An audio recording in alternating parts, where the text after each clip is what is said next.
Okay, cool. It says that the internet is more unstable than I am. Okay. Feeling good. Welcome to Comic Spot, Eric. What's happening? What's happening? So we're here on Facebook Live. Welcome to Comic Spot, everybody. What's important isn't me or Sinbad. What's important is Eric. Eric is here with Fiscal Entertainment out of Philly. Talk Yes. to me. Talk to me. Yeah, what's going on? What's up with you, Linda? Oh, I'm having a good old time spending all my Social Security on camera equipment. I hear you. All smart to invest in yourself. Thank you. Yeah. I haven't invested in myself since I tried to get rid of acne in fourth grade. I hear you. What's it like growing up in Philly? Are you from Philly proper? Yeah. I'm from Philly. I grew up in the West Philly in the Southwest area, and even on the outskirts in Upper Darby. That's actually where I'm located right now. Okay. Are you tall? Because I'm looking up to you and you look like an NBA player. You know what I'm saying? I'm 6'2", I'm 6'3" on a good day. You know what I'm saying? What's funny is I did used to play a little ball, but my main sport was football though. So I'm an athlete. I do it all for real, for real. Okay, so what position did you play in basketball?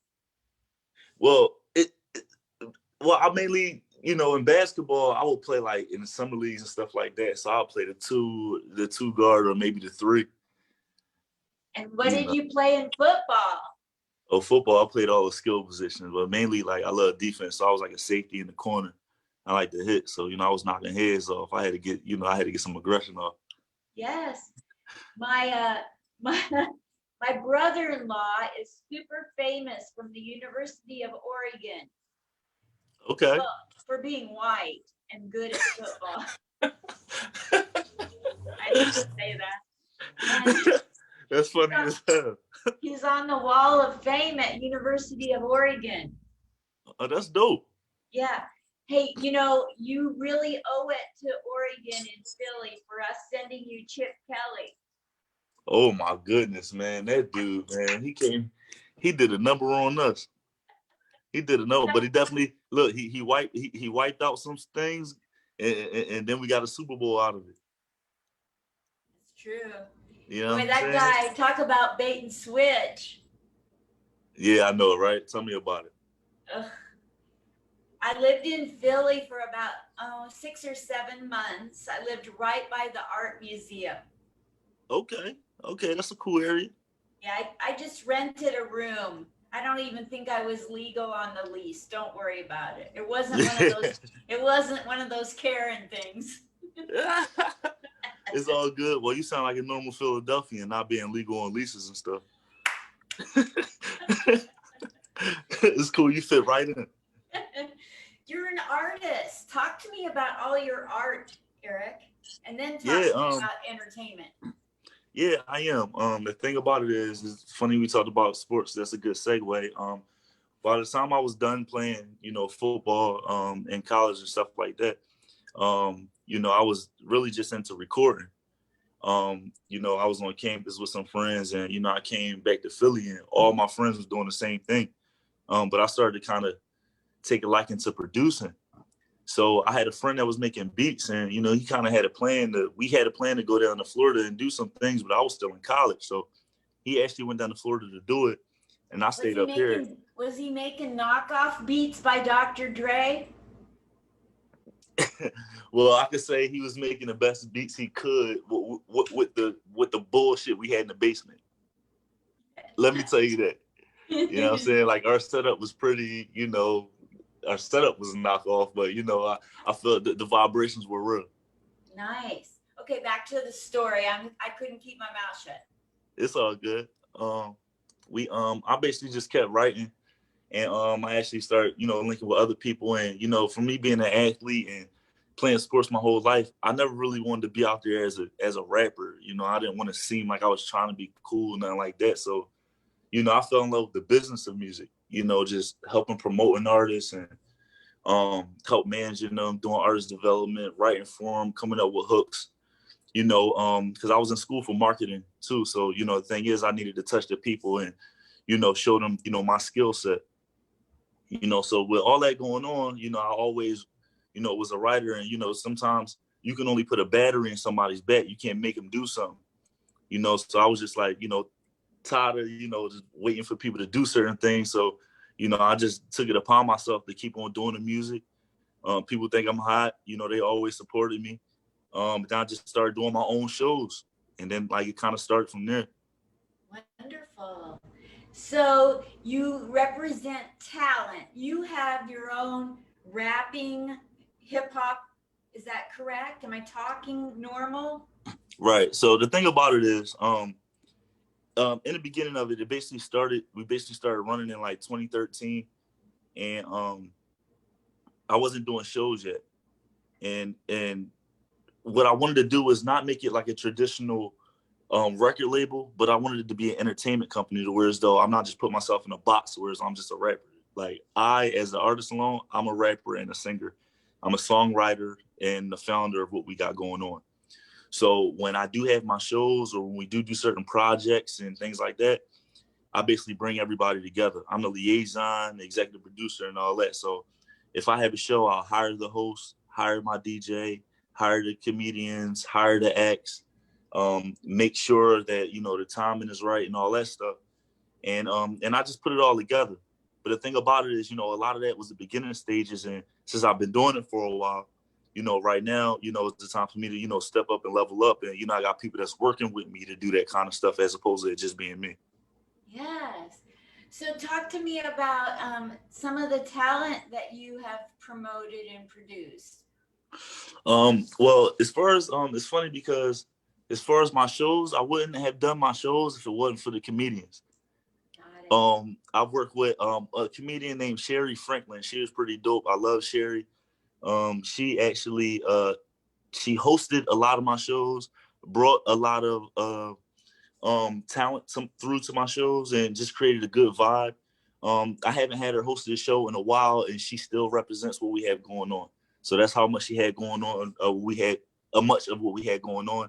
She performed at places like Helium, down in Philly. We also had a guy named Doug Poppington. He's pretty dope. He's still going on. He's a social media presence. He had some tryouts with Wildin' Out and stuff like that. He's still, doing his thing, working. And right now, I'm working with this guy named Ryan O'Connor. He's pretty dope.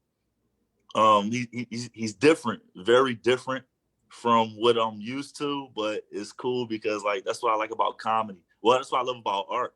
You put it out there how you put it out there. It's how you feel about it. And Ryan is pretty unapologetic. And that's what I like. So, as far as the comedians, I've dealt with a lot of local people, and right now all of us, we're ready to level up. I had a guy too, I can't forget him, named Pretty Smiles. Pretty Smiles. He's missing some teeth. So it's it's funny, he's hosted a lot of my shows. His thing is don't feed him meat, feed him applesauce. So that's my guy right there. Wow. So what made you so wonderful to care about other people? Well, I feel like one of the main reasons I did this to begin with is because in Philadelphia, we don't have one big record label. And Fiscal Entertainment isn't one big record label, but it is one small record label that I feel like we're playing our part. And we do collab with other people. And, I wanted to show that, a label out of Philly could do something. And to be honest, a black label, you know what I mean? I started this from the ground up, and, I work with a whole lot of different people, but we are black owned. We support a lot of different groups. We don't, discriminate or anything like that. We've had event stories, though. We've had, gay people, Asian people, white people, black people, men, women, everybody who's trying to do something, and all we do is spread positivity and love. What about a heterosexual 69-year-old white half Jew, the wrong half Jew? Not my mother, my father. What about someone like me? Is there any hope of me picking up any management deal before I kick the bucket? Oh, definitely. Comedy is the international language. You know what I'm saying? Like, I mean, if it's funny everywhere. It's funny all the time. It was funny yesterday. It's gonna be funny today. It don't even matter. I had somebody approach me 2 days ago to be my manager. Oh, really? Yeah. So let me ask you a question. If I want to consider it, because I kind of said yes right away, and then I got to thinking, Right. what are some red flags, and when would you turn somebody away for offering to manage you, other than the money deal? Like, what are some red flags? As far as me managing them, or someone managing me? Like, okay, so for me, I'm going to be selfish, and I'm going to ask something for myself. So how do I know if this person is a good manager or stay the heck away? What are some red flags or warning signals when somebody's not for real? What I noticed was, to be honest, that's a good question to ask a person like me, because I'm someone who for a while would tell people, do not ask me to manage you. Please don't ask me to manage you, because I don't have time. Especially with me being an artist, my artistry comes first, and then, my business. And then as far as managing people, a lot of people want to be managed because they see how you move, and they, understand a lot of the work that you put in. As far as a manager, for me, I have to see if they're willing to, put aside a lot of their own creative wants, as opposed to what the artist really needs. A lot of managers, they want to, they want to do all the stuff that don't really make sense, and that's not even, what the artist should be doing. Then as far as an artist, you shouldn't, you may not even need an artist, a manager, depending on where you are in your career. So I think you really have to sit down and see what you need for yourself first, and move forward on both sides. At what point in a comedian's career do they need a manager? I really honestly think once they start to hit the TV screen. Okay. Like, to be honest, before that, you didn't have a manager at all. You didn't need a manager. You were grinding. You were going to these open mics. You were getting your own spots. You were winning events, getting first, second, and third place and participation ribbons. That was all you, and, once you start hitting the screen, that's when the money becomes involved. Before you even if you want to get an entertainment lawyer before you get a manager, either way, somebody to help you look out for that money and your next move, and, ownership for your name. I think once you start to, hit the screen and start dealing with, contract. Wonderful. That's great advice. So what's something that you have not accomplished in your young life? I know you're getting older. We're all getting older, but of course, every day. Yeah, this is the most relatable thing I ever said. So what is something you want to accomplish that you have not accomplished? Man, well, a lot. To be honest, I want to perform on a stage I never performed before. It doesn't have to be a specific place. It doesn't have to be, a specific number. If it could be a basketball stadium, a football stadium, I want to perform in front of maybe like, 40, 50,000 people. And reason being is, just because I know that they will feel my vibe. I don't have a problem with the fact they haven't heard it yet. I just know that I'm working toward that goal. So I just actually can't wait, to accomplish that goal. That's wonderful. What's some of the best you've seen of humans in your public entertainment life, and the worst you've seen?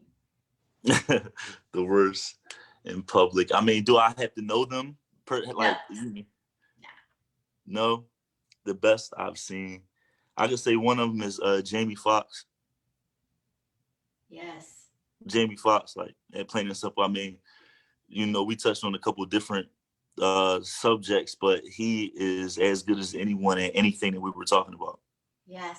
Whether it's singing, comedy, acting, producing, whatever the case may be.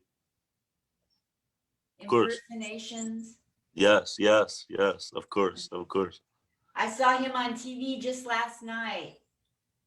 Oh, really? What were you watching? I don't remember. I flip channels like there's like nobody's business. I don't know. Me surfing the net, surfing the TV, it's like they talk about rabbit holes. I feel like Alice in Wonderland with a remote in my hand.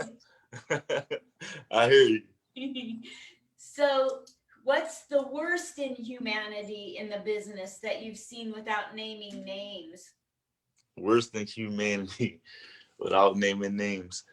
Well, what I can say is, without naming names, is there are plenty of entertainers who have gotten a shot, and I still don't know why. That's nice. I like that. And the thing about it is, you do understand that politics play a position and a part in it, but I feel like if you take too much time to find out where and why, then you'll go crazy. You'll run ragged. So I figure I just, keep my head down and keep on writing and keep on doing what I know. Hard work pays off. So, that's all I ever accomplish anything by doing is working hard. I can't wait for politics to work for me. Absolutely. What is it that you're looking for in a comedian? I'm not even talking about me. Forget me. I'm in Vegas. You're in Philly. But when you're watching, let's say you go, I want to represent that guy. Right. What does that for you? Authenticity. Okay. Like immediately.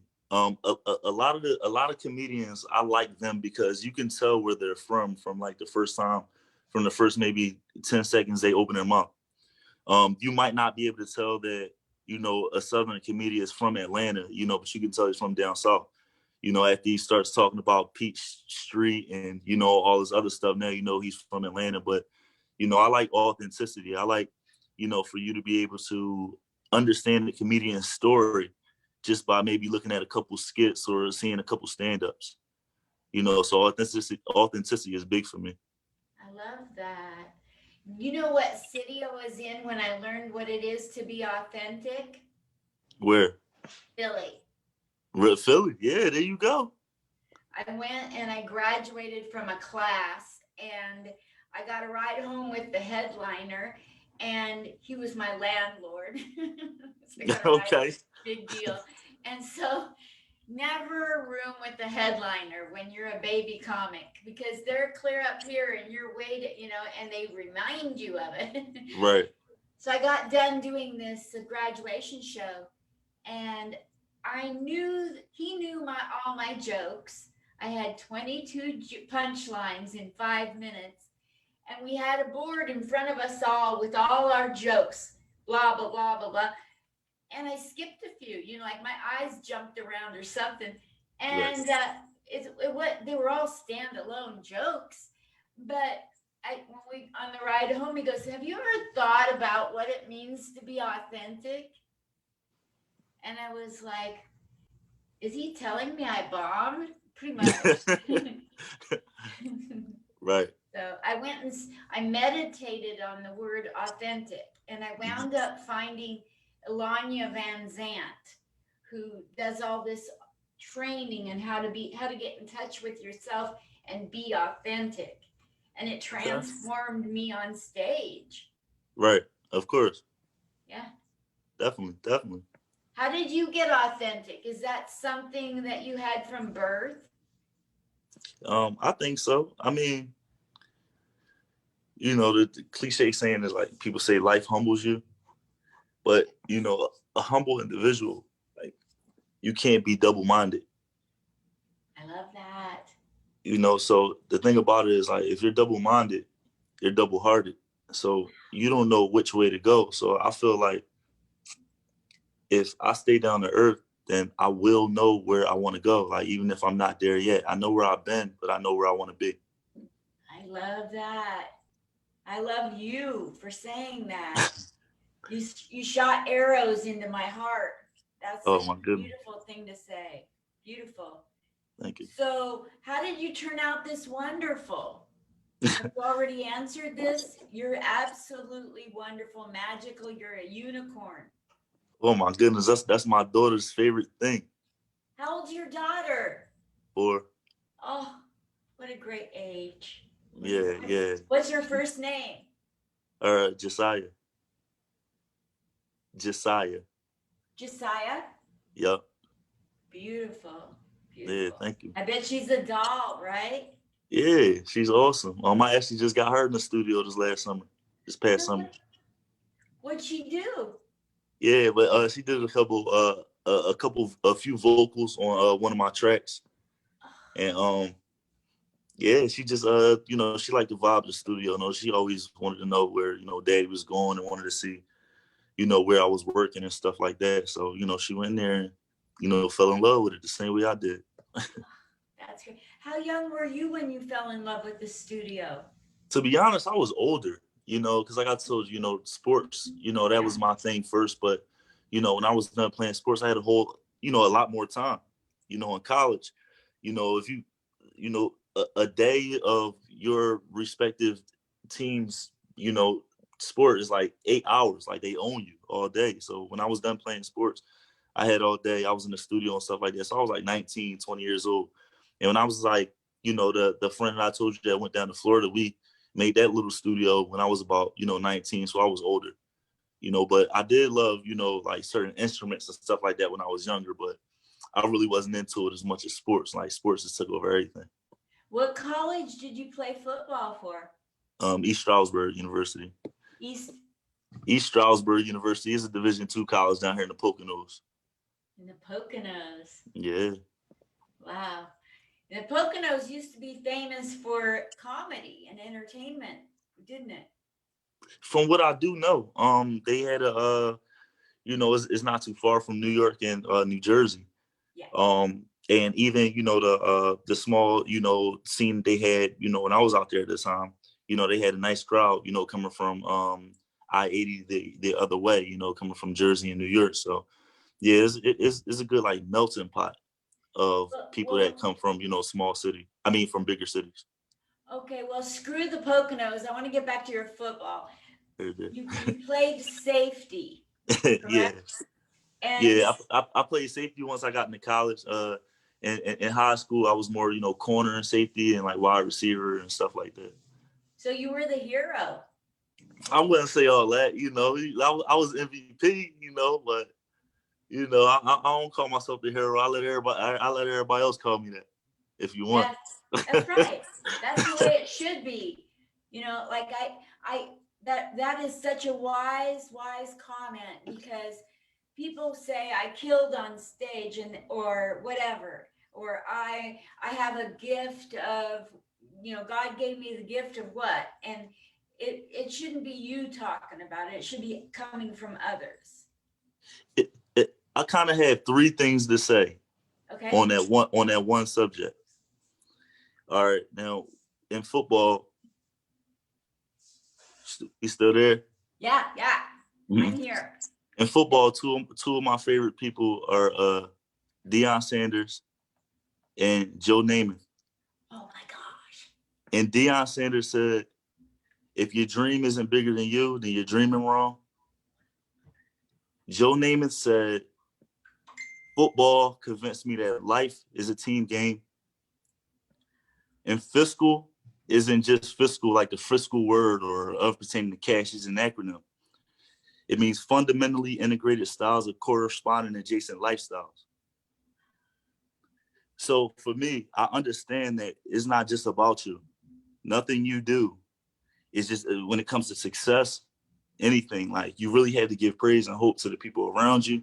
And if you believe in something, you better keep that faith, because that's what really helps you. So for me, I know what I believe in, and the people around me is what helped me, stay down and, my faith keep me up. Yes, absolutely. Brilliant. Brilliant. So in football, I'm a huge sports nut. Okay, so Okay. in football, what were your stats? Like they have stats for every. I just found out in football that there's never two quarterbacks on the field at the same time, so I'm not that smart. Okay. Let me tell you this. In college, I didn't actually, like I said, I didn't actually get a chance to, move forward. I was, I was done playing maybe by my sophomore year. Um, but in high school, I did pretty well. As far as the D-back, I had about 80 tackles. I had one interception, about 12 deflections my senior year. Yeah, That's crazy good for that's high school stats. yeah, that was in high school. Ah. That was in high school. I did pretty well. What's funny is the one interception I had in like a scrimmage, so it's like some people count it and some people don't. But it's cool. It counted for me. Like it helped me get a scholarship, so I was good. So I'm 5'2" and I'm all torso and very short legs. And Okay. so I ran track long distance Okay. and I won 3 times and they were all bogus. Oh, why is that? One time I won the mile because the 2 girls in front of me had been out drinking the night before and were throwing up before the finish line. Oh man. Oh my Bogus, check. goodness. And another time I won, but it was called the Joggers Mile. And that's when you go out there and you pace your stride and you clock yourself till you're just sick of yourself. And then you get to the race and you say, I'm going to do the mile in 14 hours and 3 minutes and 20 seconds. And if you do it, whoever does it as close to their time wins. And I had it down to a science and I won. That's bogus. Yeah. I hear you. It's not even running. Right. Well, is there anything you want to tell people before you and I are done? Because I've so enjoyed this down to the bottom of my feet. Oh my goodness. Well, I appreciate that. Well, the thing I want to say about it is, the main thing we talked about on this is, work. And right now, Fiscal Entertainment, we are working on our website, right now. And I do actually have a single out right now called E-PYT. It's on YouTube. You can check it out. You can type it in -PYT. That's all it is. Like it, subscribe it, please comment. It's the first time I'm really singing and like getting my feelings off and all that, so a lot of people, they do like to see another side of me. Yeah. Fiscal Entertainment, we are starting back up with our showcases, dealing with comedians and singers and rappers, poets also. November 27th will be our first one back up here in Philadelphia at Yah's first venue. How do you spell that? YAH''S venue, first venue. It's actually at 4831 Rising Sun Avenue. 4831 South. No, 4831 Rising Sun. How do you spell that? RISINGSUN. Yeah, like rising. Yeah. Yeah. I got jokes, but I don't have brains. It's all good. We're working through this together. Yeah, I got jokes. I could do a joke on that, but to understand it, nah, forget it. You are such an amazing spirit, and you're such an enlightenment for the world. And just, I liked everything that you had to say. Have you ever thought about doing motivational training? I mean, not really. You know what I mean? I don't know. I'm just trying to motivationally train myself right now. Got You know what I'm it. saying? I'm just trying to do the best I can with what I can do. And if I can, give off the positive energy, then I will. That's beautiful. Thank you so much, E from Fiscal Entertainment.